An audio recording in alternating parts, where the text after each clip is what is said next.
Hi everyone, welcome to the Bourbon Obsessed Bourbon and Distillery News Podcast, your commercial-free and therefore money-free bourbon podcast for Monday, November 10th. Wow. I am Ed, and this week my usual co-host Dean is on assignment, so I'm joined by my knowledgeable wife and amazing chocolate chip cookie baker, Kirin. Kirin, how are you doing today? Pretty good. Thank Good. you. Have you done anything exciting this week in the bourbon world? Well, we had our volunteer party for the Kentucky Bourbon Festival. That was fun. Oh, I baked a lot of cookies for that. And they were very popular. I still keep getting messages about them all day. Yeah. It was good to see everybody again. And then we did a Four Roses Heritage Tour on Wednesday. That was really fun with Brent Elliott. And then... The master distiller. Was it a dinner this week at Vernay's? Yeah. Then we did a Woodford dinner at Vernay's in Louisville. That was really fun, and the food was fantastic, along with the whiskey. So yeah. And Elizabeth McCall was master distiller, led that. Yeah, so it was good. Yeah, no, a lot of good bourbon events this week. And yeah, I'm tired. Huh? You can nap after this okay. invigorating podcast. I might have to. All right, you ready to start? Let's do it. Okay. So I think a lot of people have heard this story, but we sort of have to mention it because so we're not remiss. We had mentioned it actually on at the end of our. Well, actually, we don't have to mention this story because we mentioned it in the last podcast, so we'll skip it. Oh. Unless you want to talk about it. Yeah, just recap it. Now people are curious what you were going to talk about. Okay. So. Yes. All right. Good point. So I forgot because I left it out of my newsletter, but Dean and I did talk about it last week or at the last news episode. Anyway, but Kirin, who's the owner of Four Roses, has reportedly put them up for sale. The asking price is supposed to be $1 billion, and Kirin is working with the UBS Group on the sale. And that was initially reported by the Financial Times last week, but since then, nobody's really confirmed anything, and there's been no follow-up stories. So, I mean, it was interesting because when we were... What was that? Well, I did a little digging, and so the Fox News station reported the story, but they got their story from their affiliate, the Louisville Business First, that they were advised, Kirin was advised to sell Four Roses just because of the market, and then focus on, what was it, healthcare? And pharmaceuticals. And UBS is an international investment company in Switzerland. They have a ton of different branches over there. They've been around a while, but yeah, so they were supposed to change their direction, or that's what they're being advised to do. Huh. So, I mean... Who said that? Because UBS. UBS did? Because they had... UBS is advising them... But UBS made the statement to the public? According to the report I read, so Business First reports Kirin was advised by UBS, an international investment bank, to sell Four Roses and focus more on adding healthcare companies to its portfolio. Reports said initial bids are expected next month. So. Well, that was all. Most of that was part of that original story. Yeah, but I mean, I felt like it wasn't Kirin going out to do it. They've been advised. You know what I mean? They're being advised to. Well, supposedly they're gears. not going to focus on beer either, which is. Yeah. Yep. Surprising. Right. So interesting. I guess we'll see what happens. Right, but then Brent had told us there had been a number of times that Four Roses has put out. Or Kirin has put out feelers for buyers, and nothing's really come from it. Well, so this could definitely happen. So, I mean, that could definitely be the same case. So. Yeah. So we don't know. I mean, I just thought it was interesting. We'll have to see. And I mean, you'd think there would be a formal announcement if it's actually up for sale, not all this sort of hearsay kind of thing. Yeah. Seems sort of weird. All right. So moving on to our next story. Green River Distilling Company has launched its new Salute to Service program, offering free personalized labels for the holiday season. Fans can visit greenriverwhiskey.com/army to create custom labels celebrating someone special. Labels can be affixed to bottles of Green River Army 250th Anniversary Bourbon or any other 750 milliliter expression of Green River Kentucky Straight Whiskey. Labels are available online through year's end, and beginning November 3rd, which was already this past week, customers can have their labels printed at Green River's Owensboro Distillery or at its Whiskey Row tasting room in Louisville. So you can just stop in. There's no advance purchase or registration necessary. Yeah. Yeah, that's really cool. I mean, and you love that Army Yeah, I thought it was very good. 250th anniversary release, right? Yeah, which it was made with a different mash bill, which I don't think we Yeah. ever found out the full story about. Yeah. It's still on the shelf. I still see it around. Yeah, it was supposed to be town. around for a year. Yeah. Yeah, it's For the year. yeah. So yeah, it's very good. We need to pick up another. I don't think we ever picked up another bottle of it. So No, I think that's on. We need to do it. I think that's on the list. Ben, But well, it's nice to be able to do the labels. yeah, we can get a label made for ours if we pick one up. Well, but you don't really fall into that category, What category? the Army category. Well, no, it says someone special. Well, yeah. Okay. All right. You getting it for Nick? Sure. Nick is our dog. All right. On that note, DISCUS, the Distilled Spirits Council of the United States, expressed encouragement over recent trade agreements, urging the administration to build on this progress by securing a return to zero tariffs on distilled spirits across all markets, most notably with our key trading partners, including the European Union and the UK. But the agreements that they're talking about are these new agreements, which were announced on October 26th, where Cambodia will immediately eliminate its 35% tariff on U.S. spirits, while Malaysia committed to phase out its spirits tariff over 9 years, eliminating its discriminatory tariff on distilled spirits, and finalize a definition for spirits-based ready-to-drink products by the end of 2028. Negotiations with Vietnam and Thailand will continue. I mean, interesting, you don't usually hear about these countries. Yeah. And so I just wanted to put that in perspective. So for reference, in 2024, U.S. spirits exports were $114,000 to Cambodia, $3.7 million to Malaysia, and $1.2 million to Vietnam, and $3 million to Thailand. And their overall market size in those countries, Thailand's surprising, is 5.9 billion in Thailand for is their spirits market, 885 million in Vietnam, 752 million in Malaysia, and 312 million in Cambodia. And there were a lot of other things included in those trade agreements, not just Oh yeah, spirits. there was a number of things. Well, it's good. The distilleries need that outlet.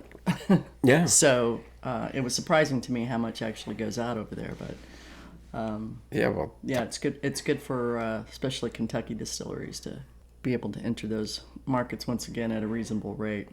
I wonder what Although they drink. 9 years seems like a long time to Well, phase it out. yeah, which one was But, that? That was Malaysia. Yeah. I mean, look at the opportunity for growth in Thailand. Yeah. I mean, we're 3 million in exports to that country. Yep. And their market is 5.9 yeah. billion. I mean, that seems like a very I don't know what they're drinking in Thailand, frankly, but Or where it's coming from. Where is it coming from? I don't know.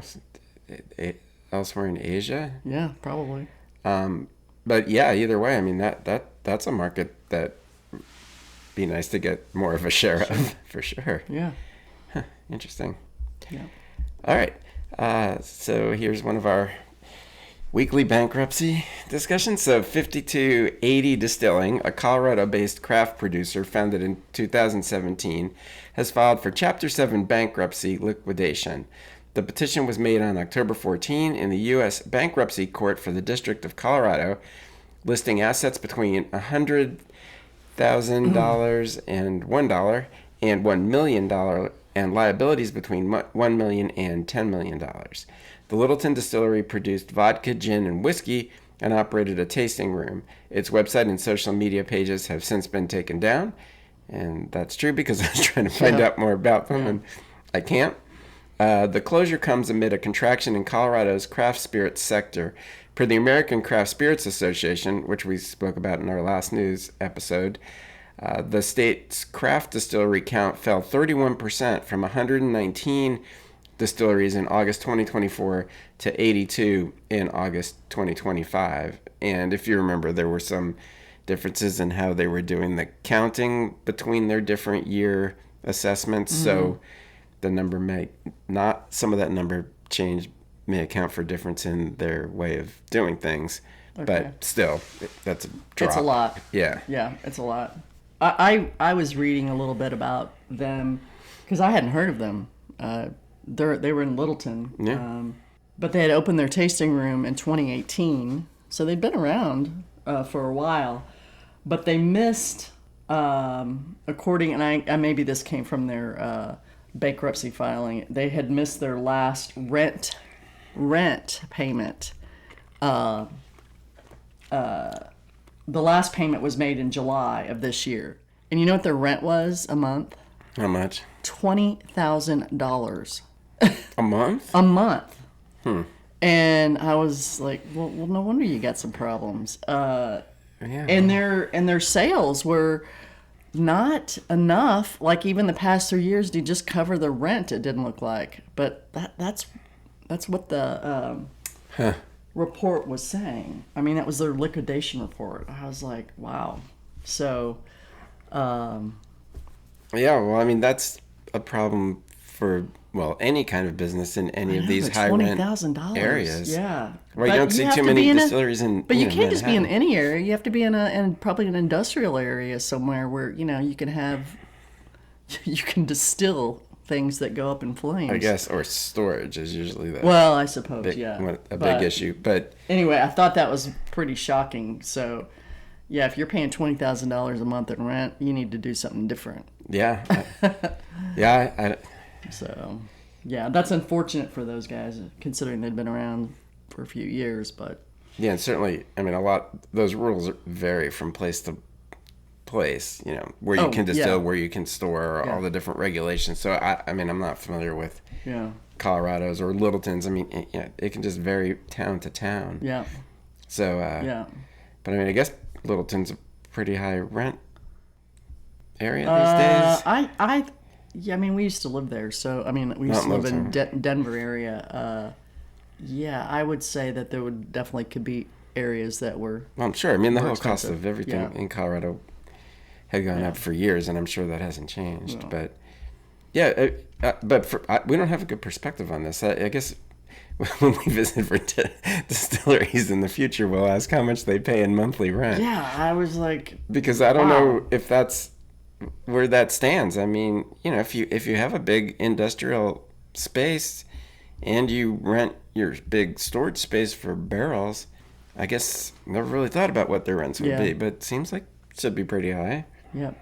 I guess it depends on the space. Although we've seen some very small craft distilleries that make pretty amazing use of, their little I don't call them, I can't think of the word I wanted to use, but they're like those aluminum warehouse type buildings. They really pack it all in. So yeah. Well, anyway, one more down the drain, unfortunately. But these numbers are so high, and you said you weren't familiar with 5280, but I mean, I think I could name a handful of Colorado craft distillers. And there were 119. So I know. Had you heard of them? I'd seen the name. I didn't know much about them. I had not seen the name, so I just remembered it because of the way its spelling is a little unusual. It's a 52 number, and then 80 is spelled out in letters. Yeah. So, all right. So now we've got lots of financials for this month because everybody released their quarterly results. No, it's always interesting, and we're not going into them in particularly large detail, and we are sticking to pretty much how they relate to the whiskey sales of these companies. Yeah. So, and we're not even doing them all. So we'll just start with MGP. So one of the bigger ones. Yep. So they reported mixed third quarter 2025 results with continued softness in brown goods and strength in their premium plus and ingredient businesses, which I'm pretty sure was similar to how the half-year report was. This premium plus category had been doing well. Consolidated sales fell 19% to $130.9 million, and net income declined 35% to $15.4 million. Adjusted EBIT, I don't know if you pronounce this or say the letters, Yeah. but the EBITDA dropped 29% to $32.3 million. The branded spirits segment sales decreased 3% to $60.7 million, while premium plus brands grew 3%, led by Penelope Bourbon. Distilling Solutions, and that's what does their contract distilling and sales, was hardest hit, with sales down 43% to $40.9 million, and gross profit falling 50% as customers paused whiskey orders amid elevated inventories. Their ingredient solutions, which we don't tend to talk about much in the whiskey world, but that's the other part of the company, rose 9% to $29.3 million, but margins slipped due to higher costs and production inefficiencies. Also of note, operating expenses were mixed year over year. Advertising and promotion expenses fell 31% to $6.7 million, reflecting MGP's focus on its most promising growth opportunities. However, selling, general, and administrative expenses increased 10% to $18.9 million from $17.2 million, largely due to executive transition costs, professional service fees related to goodwill impairment, restructuring and severance expenses, and business acquisition costs and other one-time charges. But I know you read this as well. It just always, so it sounds pretty dismal except for the Premium Plus segment for them. But they write this so upbeat and enthusiastically, like things are great, but it's yet another quarter of like markedly declining sales. It's tough out there. It's very tough out there. It's very tough out there. The market has taken a turn for certainly spirits, not just probably, well, I don't know about the other spirits, but I mean, people are drinking less. So, this is part of the result, I guess. Wow. But I mean, Penelope's doing well. Yeah, Penelope was the high point of their last report. So it's not all doom and gloom, but certainly, yeah. And it sounds like they need to get their conscientious costs in line. And, like they've spent more fees and stuff for things that have cost them. I think a bunch of that money of those increased administrative expenses and things, I think, went to executive payoffs and stuff for the people that transitioned and things like that. So they were a lot of one-time fees. Okay. I thought it was interesting, though, how their promotion expenses fell 31%. Yes. I mean, so they're definitely cutting costs there. Yes. Yeah. But, I mean, it's interesting, though. I mean, if your sales are going down, don't you want to promote it more, not less? Because the competition's tougher out there. Yeah. But, I think like a lot of the other brands, like Campari's next that we're going to talk about, I mean, they're focusing more on Penelope. So I suppose they're just not promoting their other brands all that much. And just to refresh, I mean, that they have major brands. So all the Lux Row brands are part of them, Limestone Branch, MGP's own brands, which are Remus is their bourbon, amongst other things. So they have a lot else out there that are not small brands, in addition to the Penelope line. But it seems like it's Penelope that's mainly keeping them afloat. So I guess that's what they're going to focus on in the future. Yep. So probably rightfully so. Yeah. So Penelope was, well, I mean, we don't have to talk about that whole acquisition of that, but I mean, it made good sense, and it's at the time, and it's definitely it's serving them paying off. Yeah, serving them well now, for sure. So, all right. So moving on to Campari. So Campari Group delivered organic net sales growth of 1.5% for the 9 months. The thing that makes these difficult to compare is all these places report differently. So this is being reporting for the 9 months, not the quarter. So delivered organic net sales growth of 1.5% for the 9 months ended September 30th, 2025, with the Americas region increasing roughly 1%, although the United States part of the Americas region was down 2%, although it was trending positively in the last two, in quarter 2 and quarter 3. So it was mainly quarter 1 that dragged it way down. And the House of Whiskey and Rum segment, which is 14% of the total Campari Group sales, grew 5%, which is that would be a promising thing. Yeah, but that's all the organic side, correct? No, that just refers to organic from a financial term, not organic as in using organic corn. So that's all whiskey and rum sales. Oh, I see. Well, I'm confused. Okay, I got you. So that this is for accounting term, not agricultural term. So regarding American whiskey, Wild Turkey recorded a strong growth in quarter three of 14%, benefiting from stock availability and encouraging results of a new ad campaign, and in South Korea and China off a small base. Russell's Reserve grew in the U.S. and South Korea in quarter three. Other whiskey, which, as we mentioned before, includes Wilderness Trail, which, if everybody recalls, was purchased for a total amount of around $600 million just a couple of years ago, had a flat performance. Of note, American whiskey is down close to 1% over the first 9 months in spite of the positive trend in quarter three. So they've sort of mixed their 9-month and quarterly results together to highlight that 14% growth of Wild Turkey in quarter three, but that doesn't reflect the actual whole 9 months.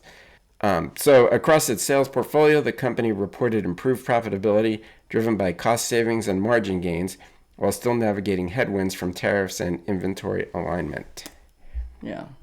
Well, so they've only paid $480 so far million for Wilderness Trail. The other 120 is due in 2031.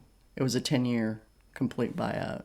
So they haven't finished. Is that contingent on anything? No, not that I looked it up again. I didn't read any more about that had changed. But what I thought was interesting, so Turkey's sales recorded growth, right? Mm-hmm. They've been advertising, and I think we saw some of that online, and I don't know if they did. Well, we talked about it on the podcast. But I had seen some of the commercials online, and I'm sure it was different in different parts of the country and even the well, world. They sort of follow Jimmy Russell from his beginning to But they now. did none of that for Wilderness Trail. Those same type of commercials or advertisement, are you kidding, would be great for Wilderness Trail. And they've just kicked the can, the bottle for those guys, which is unfortunate because they make great whiskey, and we'd like to see them do well. Yeah, I mean, we've been a fan of theirs from the beginning, and we've known Pat and Shane since the beginning. But I don't understand why they wouldn't... because they've been ignoring it. I mean, the fact it's been in that other whiskey category, which we point out, I mean, it's not even named. It's just in there. And the thing is, Campari's big. So 600 million is not all that much to them. And, if you're not doing huge sales, they don't seem to care. And just But they have to help you do huge sales. Well, but I think it's sort of the same story we're seeing, and we're going to see it again when we talk about more financials down there. That's it's dereliction of duty. I mean, you're just ignoring them. I think, they're all doing the same thing. They're picking their biggest sellers. Their and winners. And it's self-perpetuating, obviously, self-fulfilling prophecy. You take your ones that are doing well and you throw more money at them to make them do even better. And since you're trying to cut costs, you don't throw any money at the other ones. And I mean, unfortunately, I think Wilderness Trail's days are numbered in Campari's portfolio. I wonder what will happen. I mean, because it's not meant. I mean, it's not even mentioned. It's only mentioned in the 100 pages of document is in an asterisk where they say that it's under the other whiskey category, and I think that's a little depressing. So so it's sad, and I don't know what Campari's plan was for Wilderness Trail in the beginning. If they just bought it for the inventory, they didn't care about the name, and they just bought it for the inventory, and they bought it for the increased production capacity, and that could have been it. And they never intended on supporting the brand itself. I don't know, but I mean, it still goes to festivals and things. So it's not going away. But I don't believe anytime. I don't know. It's not going to go away. Well, we're just seeing these big companies that bought American distilleries and brands, gradually letting them go or neglecting them. They're not alone. I mean, it's, we saw Balcones shut down until next June and things like that.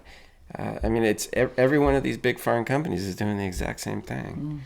So, yeah, it's depressing, but hopefully, I don't know. I guess we will see, and we do not know what goes on behind Campari's closed doors. Yeah. Although we know some of it because we have this next news story, which is not good for Campari. Yeah. So Italian tax police have seized 1.29 billion euros, that's $1.5 billion worth of shares in Campari Group held by its controlling shareholder, Lagfin SCA, amid allegations of tax evasion.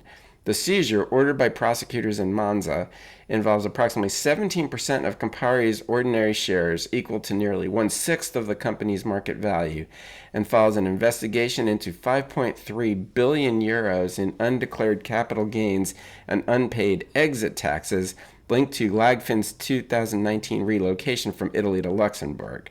The seizure was reported at the end of October. So Lagfin is owned by the Garavoglia family, and they've denied any wrongdoing and maintain that the seldom do these stories actually mention that people what we're talking about. do claim responsibility for the wrongdoing, but anyway, has denied any wrongdoing and maintains that the precautionary seizure will not affect its control of Campari, as it still holds over 80% of voting rights. Campari chairman Luca Garavoglia is among those under investigation for alleged fraudulent tax returns. Campari stated it is not involved in the case and that neither it nor its subsidiaries are under investigation. According to Lagfin SCA, the company has as its main corporate purpose in holding a controlling stake in Campari Group. So I guess while Campari's not technically responsible, it basically is, because that Lagfin only exists to own Campari shares. Analysts from Equita and Banca Akros noted the possibility that Lagfin may sell shares to cover a potential tax bill, creating an overhang on the stock. Similar past cases have ended in settlements with Italian authorities, which could reduce payments to 25 to 40% of the claimed amount, according to Mediobanca. Campari shares dropped as much as 5% following the news. Yeah. Not surprisingly. Nope. So, what do you think of that? Well, it amazes me that this happened. So the exit happened in 2019, and 2025, they're like, oh, hey, by the way, you forgot to pay all that money. No, we don't owe any money. Well, someone may have just realized it. Yeah, that is, well, I'm sure corporate tax returns are insane, but yeah. So, so the take-home message is if you at least sticking it to them right now. Well, of course. They apparently didn't want a gigantic company to change its headquarters. Yeah. So, and again, I'm not familiar with these exit feeds. I assume they're not the only country with them. I had read, though, they had, and it also had to do with that they absorbed another company. It wasn't just the relocation, but they had absorbed another company. Mm-hmm. So part of those were the exit taxes for that. So it sounds like it was actually really complicated, as tax issues can be. But that's a lot of dough. Yeah, that's a lot pretty of lira. big. Or not lira anymore, obviously. Euros. Yeah. So I don't know what. Campari's total market capitalization is huge. Yeah, I'm sure. But still, that it can't be good to have to. No, 17% of ordinary shares. That's a lot. Yeah. It's not insignificant, really. Do we actually know what the? Well, we know what they seized. We don't actually know what the tax bill is. No. So. We do not. All right. So. That is probably being batted across the table. You with this? No, I don't. All right, moving on. So, Garrett County Distilling hadn't been in the news for a while, but now it is again. Yeah. So, according to the Lexington Herald Leader, the Kentucky Distillers Association, the KDA, has filed a motion in Garrett County Circuit Court seeking to collect nearly $94,000 in unpaid membership dues and service fees from Garrett County Distilling, which has been in receivership since April 2025. The KDA claims the company, which joined as a proof member and was added to the Kentucky Bourbon Trail last year, failed to pay invoices totaling $93,865. Garrett County Distilling, which opened in January 24 and billed itself as Kentucky's largest all-new independent distillery, shut down amid financial distress, facing $2.2 million in liens and a lawsuit. Lender Trust Bank claims it is owed $26 million. The court has since allowed all creditor claims to be consolidated, with proceeds from a future sale to go towards debts and unpaid taxes. A hearing on the KDA's motion is scheduled for November 7, 2025, which was, Friday? Mm-hmm. Yeah. Yeah, I was curious as to how you can accumulate $94,000 in fees in 2 years. Because they didn't become a member until December 2022. Well, because their fees have, I don't remember if it's a flat amount, but it's based on the amount of your production. It's based on the barrels you have. Yeah. So they're, like Heritage, I looked it up. So a Heritage member is a one-time fee of $75,000 to join, plus 10 cents per barrel with a minimum of $50,000. So that's bean, that's turkey, that's, those. Wilderness Trail would have that now. Mm-hmm. The proof member is a barrel inventory of 10 to 25,000 barrels. It didn't say what the one-time fee would be, but I thought I saw it somewhere. I read all their membership materials once. Because I was a little surprised at that per barrel fee because it adds up. Yeah, it's crazy. I mean, even for craft, which is 1,000 to 5,000 barrels, it's $5,000. Yeah. So it's not insignificant. So I was surprised. So they must have quite a few. Well, we know they have barrels. They do. It was 20,000. I mean, was it that many? I didn't know. That was a pretty good number. Yeah. They have a fairly large barrel inventory. So that's not the things they distilled. They distilled for 2 months, so there's probably not all that much, but it's all pre-existing, sourced. But that's a lot of money for well, it is that a lot organization. Of money. Yeah. Well, and I think it's a lot of money for a new business too, right? I mean, I feel like the KDA is just sort of going through the motions here because they're not going to get that. Well, get in line is what I was thinking. Well, they're in line behind much bigger creditors. I mean, they owe $26 million to the bank. I don't think they're all that concerned about paying off the dues for a distillery that no longer exists. But I'm no lawyer, and I mean Dean was. I guess he would have had something to say. He might have had something to say. We'll ask him when he gets back. All right. Moving on. Heritage Distilling Company, a subsidiary of Heritage Distilling Holding Company, which is a DBA doing business as IP Strategy, and it's actually listed on the NASDAQ, will close all 5 of its tasting rooms in Washington and Oregon and move to contract production effective December 31st, 2025. The restructuring is expected to cut annual operating expenses by over $5 million while reducing revenue by about $3 million. The company will focus on direct-to-consumer sales, wholesale growth, and its tribal beverage network partnerships with Native American tribes. Employees will receive severance packages and extended health coverage through the transition.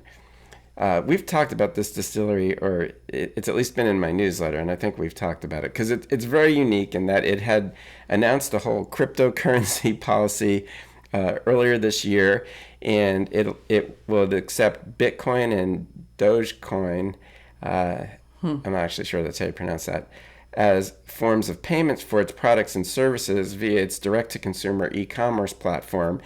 And it also allows the company to acquire and hold cryptocurrencies as a strategic asset. The company recently created a digital asset treasury focused on the Story, I don't know how to pronounce this either, $IP token. It currently holds $53.2 million $53.2 million of those tokens, and recently established a validator program, making it the largest validator for activities on the Story $IP protocol. The $IP token powers Story Protocol's blockchain-based IP ecosystem, enabling secure registration, licensing, and monetization of intellectual property using smart contracts. So this distillery has always been a bit of an enigma to me in the first place, because it seems like it's way more of a financial company. And when they put out press releases, it has that all the financial company disclaimers on it about forward, looking projects, and past performance doesn't ensure future returns and all that kind of stuff. Like no other distilleries press releases ever say that. And so, while they're decreasing, well, basically eliminating, a large portion of their whiskey-related business, they have totally gone all in on this cryptocurrency. Yeah. Well, I mean, I didn't read any of that. I only learned that from your, news here.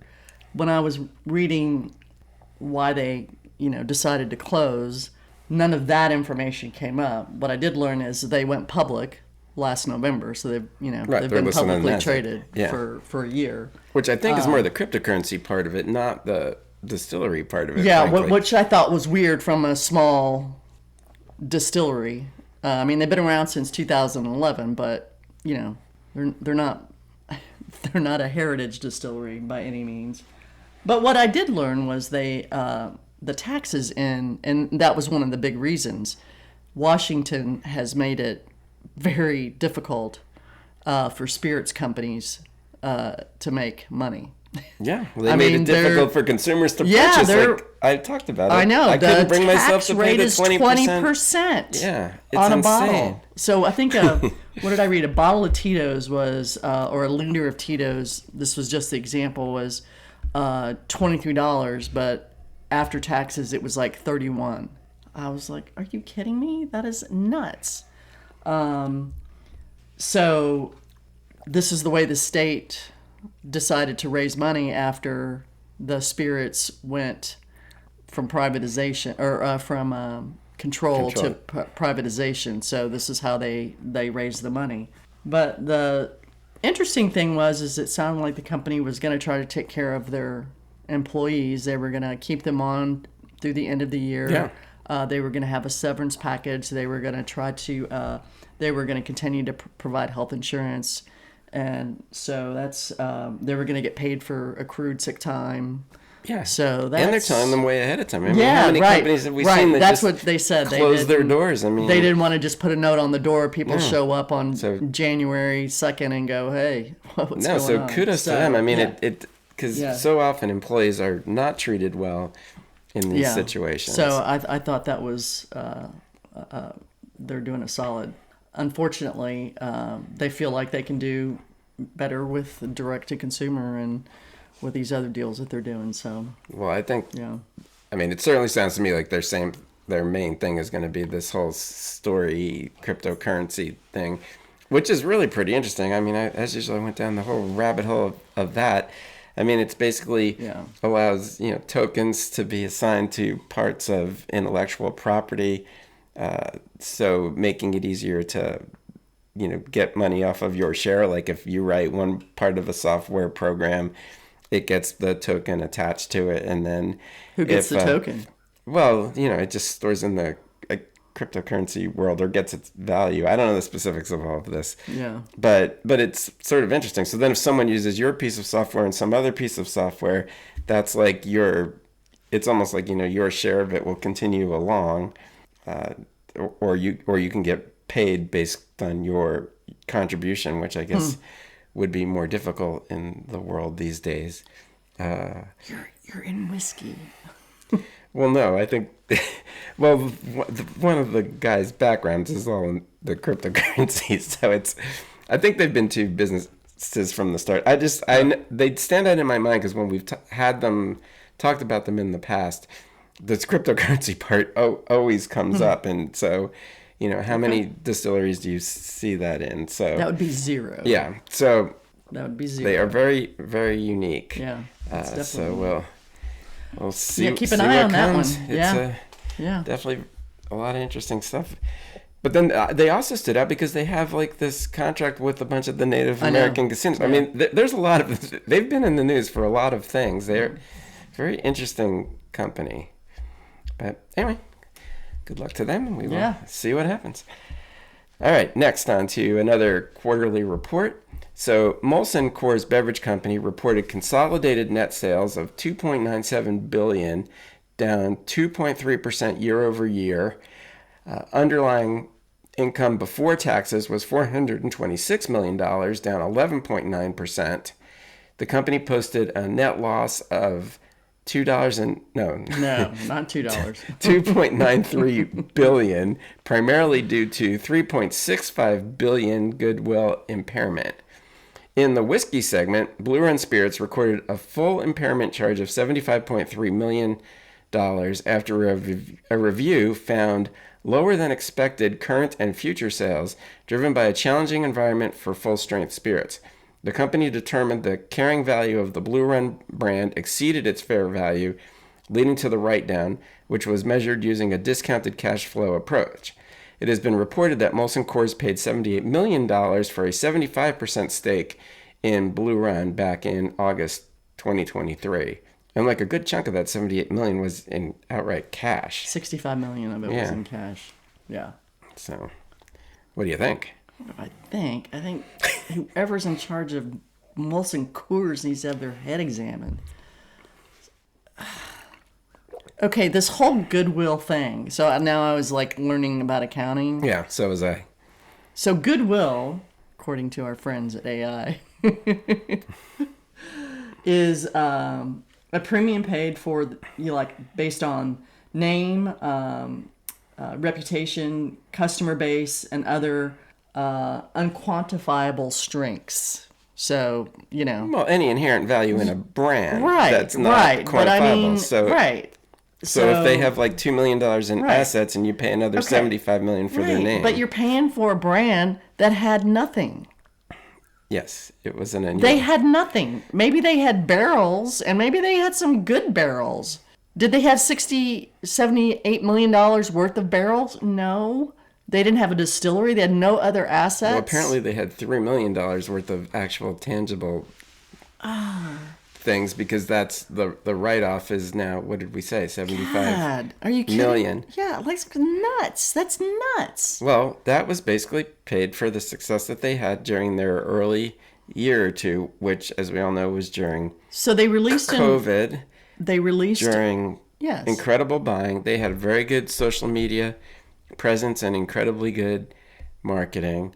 Their first 3 releases were all 13 to 14-year-old Bartons that just cleaned up at the San Francisco World Spirits competition, and then their sales just took off. And then they started selling 4-year-old whiskeys that were fine, but they were selling them at for over very high prices, and all based on being a premium brand, but having the wins with that Barton. Well, we assume it's Barton. It was never said where those older whiskeys came from.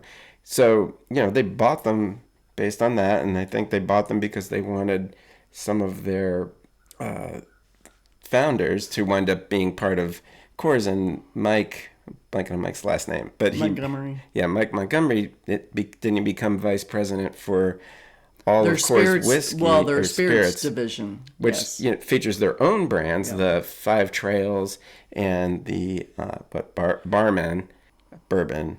So, which also, not unlike Wilderness Trail, they're not mentioned in this report either anywhere.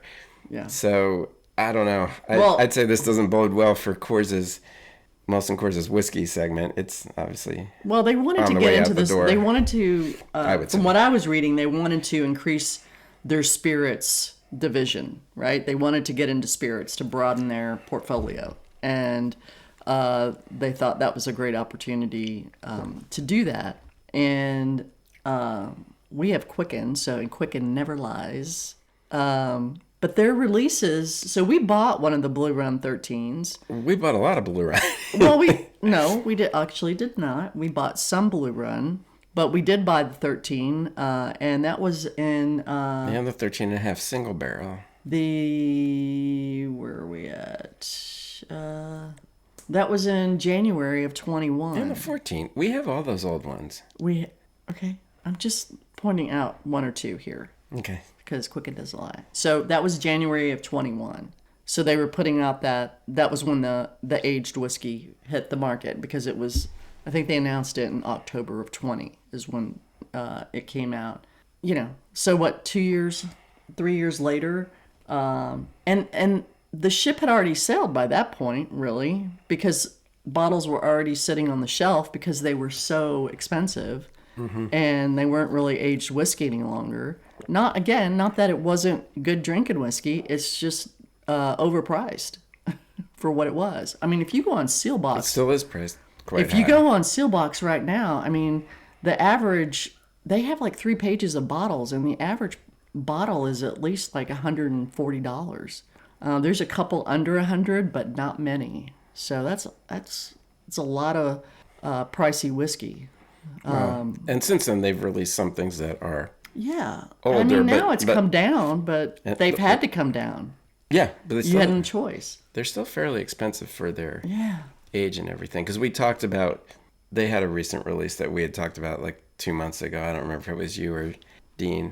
Well, I don't think it was me. But Well, and they've changed their, those prices were fairly high. changed their labeling and updated their packaging and stuff, and so they're still in the game. It's just that it's crazy that a company that's been around a long time would invest that kind of money on such short-term gains. Like, it had no history. It had 2 years of sales, Well, which could not have been significant in the spirits industry. But remember the news back then. That's not how they were talking. I mean, they were the wonder child. So, because just that they had. I feel like they got taken for a ride. I mean, that's what it seems like to me. That's just my opinion. Well, regardless, so they're now completely devalued it. Yeah. So again, I mean, what this basically says is that the $75.3 million out of the $78 million that they paid for it, they've decided is leaving $3 million. So basically, they're saying that all that money that they spent was for something that really has a value closer to $3 million. Yeah. Which is crazy. Yeah. Kind of gut-wrenching, really. So anyway, it'll be interesting to see what happens. I mean, like I said, to me that doesn't seem like it bodes well, because remember, I mean, there's the whole distillery complex that was supposed to happen in Georgetown, and none of that appeared. No. So, I don't know. I suspect Coors' whiskey division will not be around in a little while, but that's just my guess. There's a good chance for that, but we don't know that for sure. If I was a betting man. But before our last economic disaster story, we can talk briefly about something good. So this is the latest from Milam & Green. It's their Provisions. It's a blend of straight bourbon whiskeys, and I will know more of these specifics when I actually write up my review.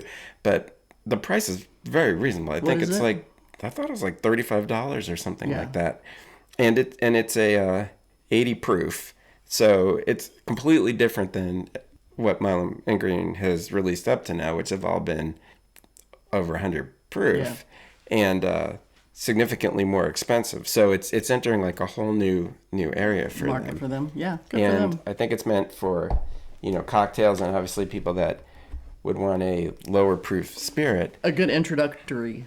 Well, I mean, drinking it's got an awful lot to it for 80 proof. I mean, part of that's, we know the Texas climate gives a lot more body and richer flavors to younger and lower proof whiskeys, and it's totally done that here. I mean, there's a lot of flavor here. I mean, I don't know if I had to guess the proof. I knew the proof when I tasted it, so it'd be hard to do. And no, I mean, I'm not getting like a ton of alcohol off of it. So I guess if I had to guess, I would have put it in the lower range. But from a flavor profile, it's got plenty of body and plenty of flavor. Some nice fruit, some like sweet apples and sweet corn, which isn't a fruit, I don't think, and a little bit of citrus to counteract that. But it's very good. Excellent. Actually, and so if people are looking for a lower proof whiskey that's still got quite a bit to it. I think that's probably a good one to give a try. Awesome. When it's new, came out recently? Yeah, I think it got first unveiled at the Bourbon Festival. Okay. The KBF, So Kentucky September. Bourbon Festival, beginning of September. All right.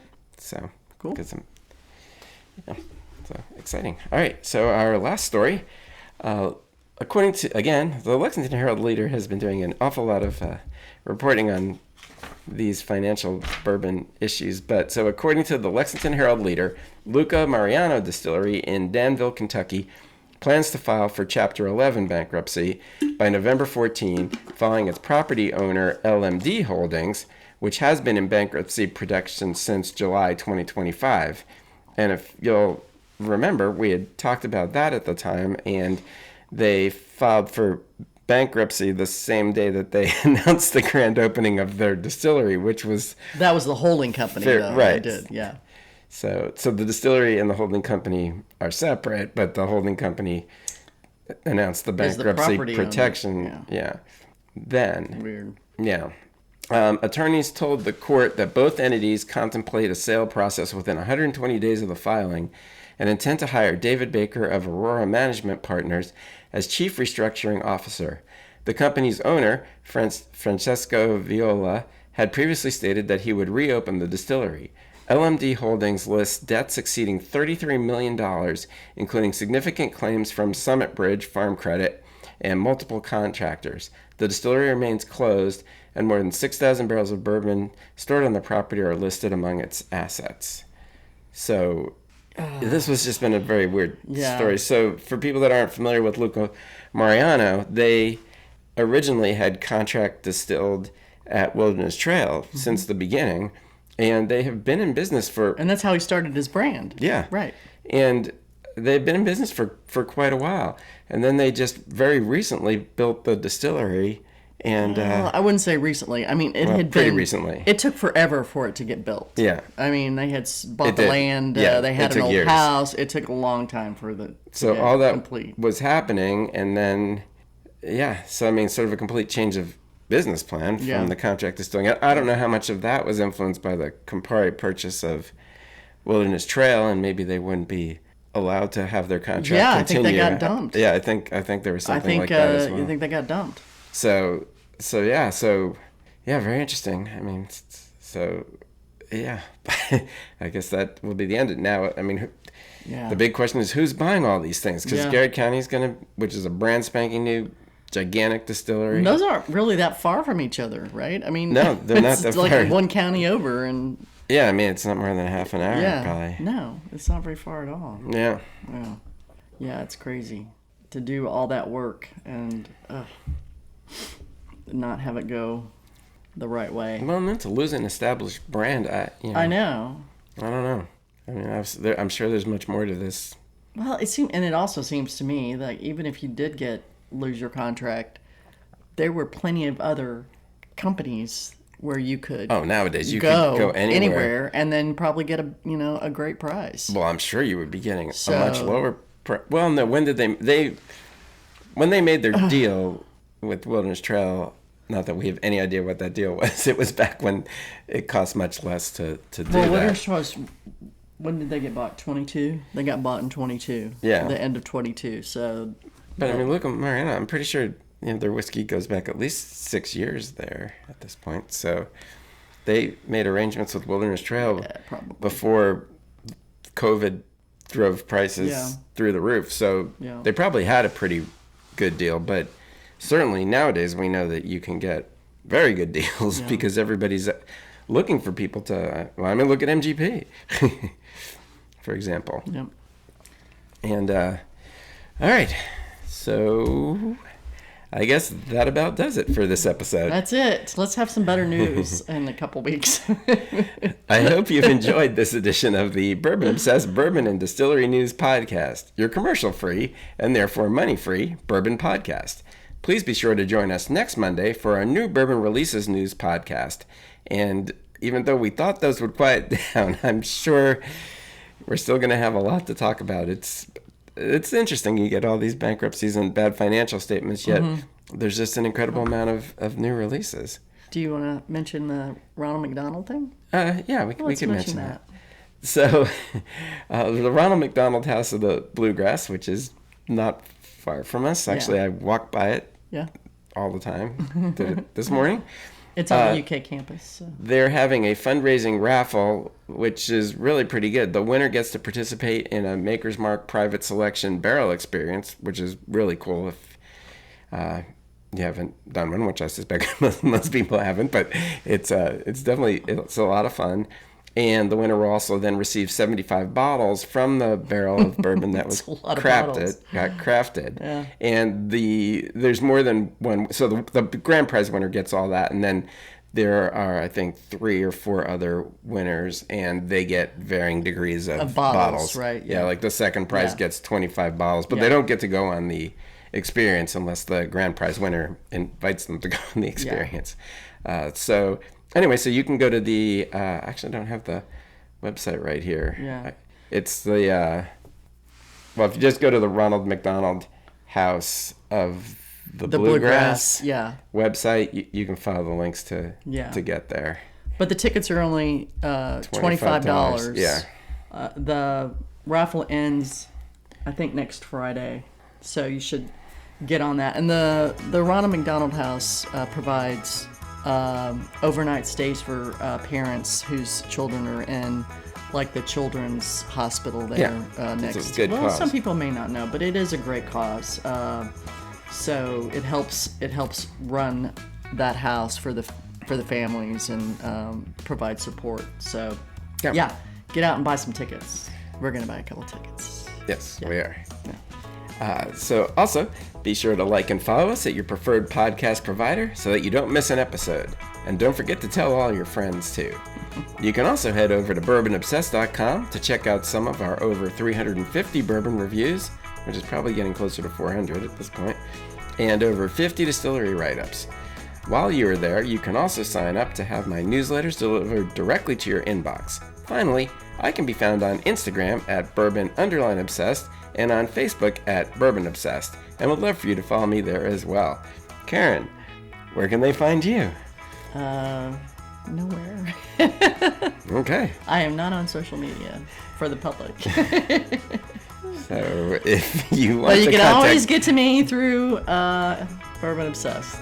Yes. Yeah. All right. Well, thanks for joining us, everybody. Cheers. Thank you. Bye-bye. Bye.